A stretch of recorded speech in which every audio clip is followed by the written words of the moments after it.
अत्तर साहब, इस वक़्त पंजाब पुलिस जो है वो एक बिल्कुल एक माफिया की तरह परफ़ॉर्म कर रही है। एक पॉलिटिकल पार्टी को टारगेट कर रही है जिसका नाम पाकिस्तान तहरीक-ए-इंसाफ है और बिल्कुल ये काम स्टार्ट हुआ था मियांवाली में इमरान खान साहब के हलके से जब उमैर नियाज़ी साहब के वालिद उनके नॉमिनेशन पेपर्स लेके जैसे ही निकले तो उनसे डीएसपी साहब ने छीन के नॉमिनेशन पेपर्स वो वहाँ से भाग गए। और फिर उसके बाद ये एक आग की तरह पूरे पंजाब के अंदर फैल गया और इसमें ये कोई आर्बिट्री मैनर में नहीं हुआ, ये प्रॉपर प्लान था, कैलकुलेटेड एक प्लान बनाया गया था, ये पंजाब पुलिस की तरफ से। ये ज़ुबैर नियाज़ी साहब के साथ भी ये हुआ और भी बेशुमार कैंडिडेट्स हैं, जैसे मोहन सलाई साहब की वालदा हैं और बहुत बेशुमार केसेज़ हैं। ये एकदम ये इश्यू आ गया कुछ 3 दिन पहले, जैसे टाइम स्टार्ट हुआ नॉमिनेशन पेपर्स जमा कराने का। तो हमारे पास फिर चारा नहीं था और क्योंकि लाहौर हाई कोर्ट मैं ही देख रहा हूँ पाकिस्तान तहरीक-ए-इंसाफ की तरफ से, फिर हमने इमरजेंसी सिचुएशंस पे पिटिशंस फाइल करना अच्छा, शुरू कर। इसमें नियाज़ी साहब, इसमें एक चीज़ जो कही जा रही है कि आपको जब भी आपने रुजू किया लाहौर हाई कोर्ट से, इमरजेंसी में किया या जैसे भी किया, तो रिलीफ तो आपको फौरन मिल गया, तो फिर तो आपको कोई ज़्यादा गिला शिकवा नहीं होना चाहिए। देखिए, हमें तो बड़ी मुश्किल से रिलीफ मिला है पिछले 1.5-2 साल में और ये तो खैर रिलीफ क्या होता है, पहले तो मैं ये डिफाइन कर दूं। ये रिलीफ नहीं था, ये हमारा राइट था। आर्टिकल 17 है आपके आईने पाकिस्तान का, जो कहता है हर शहरी को हक है कि वो राइट टू कंटेस्ट इलेक्शन। अगर वो हक में कोई रुकावट आ रही है तो हमारे पास क्या रास्ता है? वो रास्ता यही है, हम कोर्ट का दरवाजा खटखटाएं। अगर कोर्ट के पास नहीं जाएंगे तो हम इस मुल्क की पुलिस या इस हुकूमत के पास तो नहीं जाएंगे जो इस राइट को वायलेट कर रही है। उस पे चेक तो जुडिशरी ने रखना है। तो हम तो अपना हक लेने गए थे और वो हक हमें माशाल्लाह से जुडिशरी ने बड़ा एक्टिव रोल प्ले किया है। जहां वो अच्छा काम करते हैं तो उसकी तारीफ करनी चाहिए। जस्टिस बाकर नशवी ने रात 8-8, 9-9 बजे तक अदालतें लगाई क्योंकि एक्स्ट्रा ऑर्डनरी सर्कमस्टांसेस थे। तो एक्स्ट्रा ऑर्डनरी तो अदालतों में लेने हैं और हम अपना हक लेने गए थे। इसमें रिलीफ की क्या बात है? कोई डिस्क्रेशन तो एक्सरसाइज नहीं की जज ने। हमारा राइट था, उसको हमने इन्फोर्स कराया थ्रू अ कॉन्स्टिट्यूशनल पिटिशन। तकरीबन मैंने खुद 3 दिन में देखे, मैं 2-2, 3-3 घंटे सोया हूँ। हम इनफैक्ट मेरा दफ्तर लाहौर में माल रोड, अपर माल रोड पे है। मैं वहां से कोर्ट की कैंटीन के आगे बैठ गया। वहां मैंने अपना दफ्तर एक किस्म का बना लिया। सारे लॉयर्स बैठे थे, हम वहीं पे टाइप कर रहे थे, पिटिशंस फाइल कर रहे थे। अंधेरा हो गया, ना रात की पता है हमें, ना सुबह का पता है और हम पिटिशन फाइल करी जा रहे थे। और इंशाअल्लाह अल्लाह का शुक्र है, परवेज इलाही साहब फैमिली नॉमिनेशन जितने लोगों की आप कोशिश कर रहे थे कागजात नामजदगी जमा करवाने के लिए, उनके सब के हो गए हैं? देखें, तकरीबन हमने 92% नॉमिनेशन पेपर्स जो हैं सक्सेसफुली हमने फाइल कर लिए हैं क्योंकि हम किसी एक फर्द के साथ तो हमारी जंग नहीं थी। ये तो पूरी एक पुलिस है पंजाब की जो हमारे ऊपर बिल्कुल बंदूकें तान के खड़ी हुई थी कि अंदर नहीं जाने देना आपके किसी अपने कैंडिडेट को कि वो नॉमिनेशन पेपर्स जमा कराए। तो इस वजह से सक्सेस हो गई हमें कोर्ट की इंटरवेंशन की वजह से 92%, नहीं तो ये 20% भी वैसे अब जो दादोशुमार सामने आ रहे हैं उसमें तो बाज़ाहिर ये लग रहा है कि वो लोग जो तहरीक इंसाफ का टिकट लेना चाहते हैं उनके कागजात नामजदगी सबसे बड़ी तादाद में जमा हुए हैं। तो फिर लगता है इस तरह नहीं है कि ये सोशल मीडिया पे ज्यादा हाइप थी, ग्राउंड पे कोई इक्का दुक्का वाकयात हुए हैं पर सोशल मीडिया पे उसको ज्यादा हाइप दे दी गई है?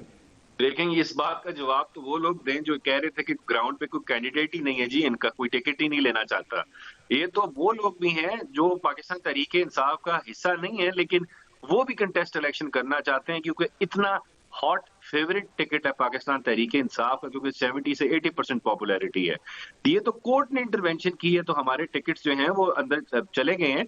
नहीं तो इस वक्त हमारे टिकट्स अगर कोर्ट ना खुलती तो हमारे तो 500 टिकट भी ना जमा होते। ये तो अल्लाह देखें, कोर्ट्स को हम उनका शुक्र अदा करें कि उन्होंने इंटरफेयर किया टाइमली, इफेक्टिव मैनर में, एफिशिएंट मैनर में, तो हमारे नॉमिनेशन पेपर्स एंटरटेन कर लिए गए। नहीं तो इनका तो पूरा प्लान था कि जी इस टीम को तो हमने मैच ही नहीं खेलने देना, बाहर से हम ग्राउंड के तारे लगा के बंद कर दें ताकि अकेला अंदर ही मैच आपस में खेलते रहे हम लोग। अच्छा, इसमें बहुत सारे वकला के भी हमने नाम देखे कि वो भी इलेक्शन लड़ रहे हैं। आपका नाम आता रहा कि आप इमरान खान साहब के हल्के से इलेक्शन लड़ेंगे, तो क्या आप इलेक्शन आप नहीं लड़ रहे? आपने कागजात नामजदगी जमा नहीं करवाए?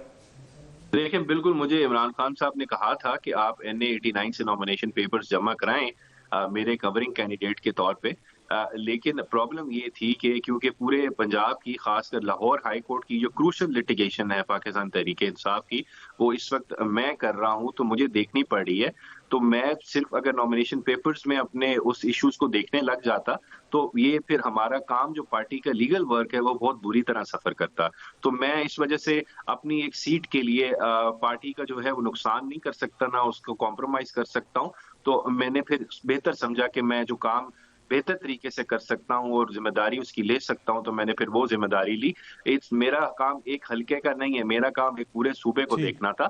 तो फिर मैं उसको देखने में लग गया, क्योंकि मैं अपने फ़ायदे के लिए बाकी सबका नुकसान नहीं कर सकता। ठीक है। तो अच्छा, इसमें एक और चीज़ भी अबू सर, अब जो आप लोगों ने कागजात नामजदगी जमा करवा दी हैं, अब आगे उनकी स्क्रूटनी होगी, उसमें मुस्तरद भी हो सकते हैं, तो क्या अगेन वो मामलात आपको अदालत में जाते हुए नजर आ रहे हैं?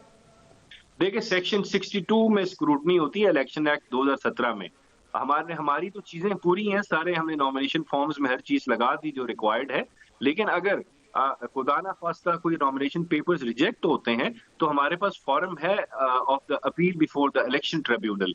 इस वजह से हम वहाँ पे चले जाएँगे और जो हमारे साथ अगर कोई ज़्यादती होती है, तो उसको हम रेक्टिफाई कर लेंगे, क्योंकि जो आरओज़ हैं, ये तो मुलाजिम है ना सरकारी, तो इन्होंने फिर अपनी सरकार की मुलाजमत की अपनी लॉयल्टी तो दिखानी है अपने मास्टर्स को, तो हम फिर उसको रेक्टिफाई इंशाल्लाह करा लेंगे इस ठीक है। लाहौर हाई ट्रिब्यूनल में। अच्छा, ये जो सूबाई इलेक्शन कमिश्नर साहब ने, सईद गुल साहब ने खत लिखा है, इसको आप किस नज़र से देख रहे हैं? उसमें उन्होंने आरओज़ पे भी तनकीद की है और इंतजामिया पे भी तनकीद की है। देखें, ये तो हमारा केस जो हमने फाइल किया था जुडिशियल आरओ का, वो हमारा केस एस्टैब्लिश हो गया ना। हम पे तो इल्जाम लगा था कि हमारी नीयत खराब है, हम इलेक्शन डिले कराना चाहते हैं। तो अब तो सारी चीजें एस्टैब्लिश हो रही हैं कि हम में तो शक था इस ब्यूरोक्रेसी की नीयत पे और इनकी लॉयल्टीज पे। तो वो सारी चीजें अब एस्टैब्लिश हो गई हैं। तो ये तो बेसिकली चार्जशीट है, व्हाइट पेपर है, इवन इलेक्शन कमीशन की तरफ से पंजाब गवर्नमेंट के खिलाफ। तो ये तो देखें, इलेक्शन की क्रेडिबिलिटी सारी खराब कर दी, इवन उसके नॉमिनेशन पेपर्स जमा होने से पहले। तो ये सारी चीजें जो है हम इनको इस्तेमाल करेंगे प्रॉपर फोरम पे, और कोई ज्यादती हुई उसका अजाला करने के लिए हम इसको इस्तेमाल करेंगे। लेकिन अगर इस तरह का लेटर आ जाए, तो मेरे ख्याल से आईजी साहब को भी रिजाइन देना चाहिए, ये चीफ मिनिस्टर को भी रिजाइन देना चाहिए और चीफ सेक्रेटरी को भी रिजाइन देना चाहिए, क्योंकि ये इनके खिलाफ चार्जशीट है। इनकी इरेगुलरिटीज, इनकी बदनीति जो है, वो सारी चीजें इस चीज से स्टैब्लिश हो रही है। ठीक। अच्छा, आखिर में अगर आप ये भी जिक्र कर सकें अपने बल्ले के निशान का, पाकिस्तान तहरीक इंसाफ का जो बल्ले का निशान है वो वापस एक तरह से ले लिया गया, क्या उस हवाले से आपकी जमात ने कोई स्ट्रेटजी बनाई है? खबरें इस तरह की आ रही हैं कि हो सकता है कि आप पेशावर हाई कोर्ट को अप्रोच करें, तो क्या कर रहे हैं उस हवाले से आप लोग? लेकिन ये जो चीज करते हैं, हम इनसे 2 स्टेप्स आगे होते हैं। हमने हर चीज प्लान की होती है, यही इमरान खान साहब की क्वालिटी है। इसी तरह वो अपनी क्रिकेट टीम भी चलाते थे, वो पार्टी भी इसी तरह चलाते हैं। He has always 3 to 4 backups in mind. तो बिल्कुल हमने सारी स्ट्रैटेजी बनाई हुई है। We will go to Peshawar high court. ये इलेक्शन कमीशन का ऑर्डर है, तो रात को 10 बजे ये अंधेरे में आया है एक पार्टी को महरूम करने के लिए, अपनी पॉलिटिकल विल एक्सरसाइज करने के लिए। इंशाल्लाह पेशावर हाई कोर्ट इसको सेट असाइड करेगा, हम पूरी कोशिश करेंगे। और इन केस अगर ऐसा कुछ नहीं भी होता, जो मुझे उम्मीद नहीं है, हमें उम्मीद है हो जाएगा ये सेट असाइड, हमारे पास उसके भी 2-3 बैकअप प्लान है। सो वो हम जब टाइम आएगा तो उसको इंशाल्लाह सामने लेके आएंगे। ठीक। अच्छा, अगर बल्ले का निशान आपको नहीं मिलता और जमात जो है वो बहसीयत जमात इन इलेक्शंस में हिस्सा नहीं ले सकती, तो क्या ये एक बहुत बड़ा इशू नहीं बन जाएगा? क्या फिर हर जगह पे आप लोगों के जो कैंडिडेट्स हैं वो इंडिपेंडेंट हिस्सा लेंगे इलेक्शंस में? किसी भी सूरत में इलेक्शंस को बाइकआउट आप लोग नहीं करेंगे, इस चीज पे अभी भी कायम है आप लोग? देखिए, बायकॉट तो किसी सूरत में नहीं होगा, लेकिन अगर ऐसी कोई सिचुएशन क्रिएट होती है, तो मैं आपको इतना कह रहा हूँ, इस मुल्क में पॉलिटिकल स्टेबिलिटी नहीं आएगी। एक लार्ज चंक ऑफ पॉपुलेशन जो है वो अनरिप्रेजेंटेड रह जाएगा। इसमें जो हमारी रिजर्व सीट्स हैं, उसका बहुत बड़ा क्राइसिस आ जाएगा। तो इतनी बड़ी बेवकूफ़ी अगर कोई इदारा सोच रहा है, वो कर सकता है। एक मेजॉरिटी ऑफ पब्लिक को महरूम कर सकता है अपना एक्सरसाइज टू वोट और अपने लीडर्स इलेक्ट करने से। तो मुल्क में क्राइसिस ही आना है, ये इस मुल्क ने अनार्की की तरफ जाना है। खुदारा इस तरह के कुछ स्टेप्स ना करें, और जो लोग लड़ना चाहते हैं उनको उनके सिंबल पर लड़ने दिया। ब्रीफली बता दें, ये जो आपके plan B, C, D, X, Y, Z है, एक आधा कोई प्लान हमें भी बता दें। देखें, वो हम अपनी वो कहते हैं ना, वो जादू वाली वो होती है, पिटारी होती है, वो उस वक्त निकालेंगे जब उसकी जरूरत पड़ेगी। अभी हमें इंशाल्लाह बल्ला मिलेगा और हम बल्ले के साथ इलेक्शन लड़ेंगे।